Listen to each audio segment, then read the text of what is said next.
YouTube, we got brakes today. This vehicle has adapters, so with that red Loctite we had to use map gas. I went about 40 seconds and then just cracked each one of them off.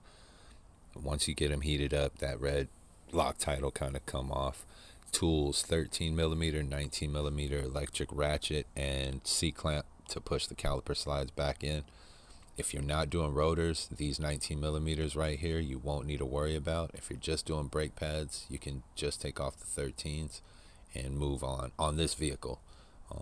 A lot of vehicles you're going to have to remove, depending on the style of the vehicle. You may have to remove that bracket as well. So we're going to go ahead and get the 13s off. These are going to be the caliper slides, and that's what you're going to want to grease when you put the vehicle and parts back together. Get a little bit of grease on those to make sure you're not going to have those uneven wears or any issues going down the line, because those do need to stay lubricated.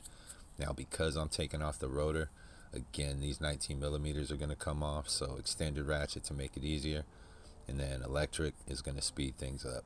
This is the 13mm, and there's two of these, so if you're doing brake pads, once you get these two out, you're going to be able to remove that brake bracket off of the back, and you'll have both pads exposed to where you can pull them out, pop in the new ones, clean everything up with your brake clean.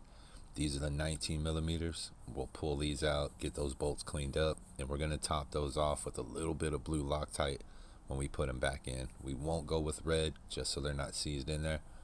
And then at that point, it'll just be putting everything back together when we get there. So here we're going to go ahead and get this bracket off, change camera angles real fast, and this rotor comes right off. If yours doesn't, check your parking brake, and you can also tap it with a hammer. There's a little space on that little backing plate on there that you can get through to the rotor.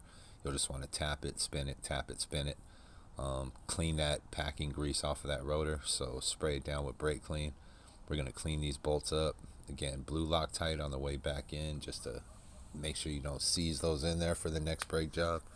And at this point, it's just reverse order. So we have our rotor on, caliper brackets going on. We're going to pop those two 19mm back in there.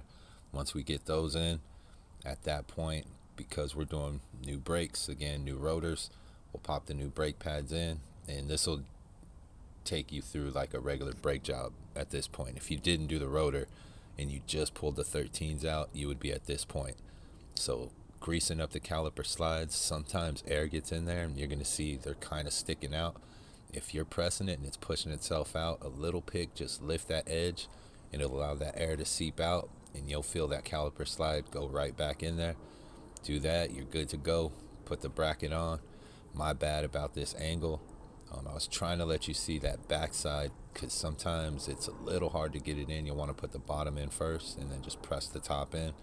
But at this point, it's just reverse order of what you've already seen. Get the bolts in there, tighten everything up, make sure your fluids are good. You're going to want to pump those brakes when you're done.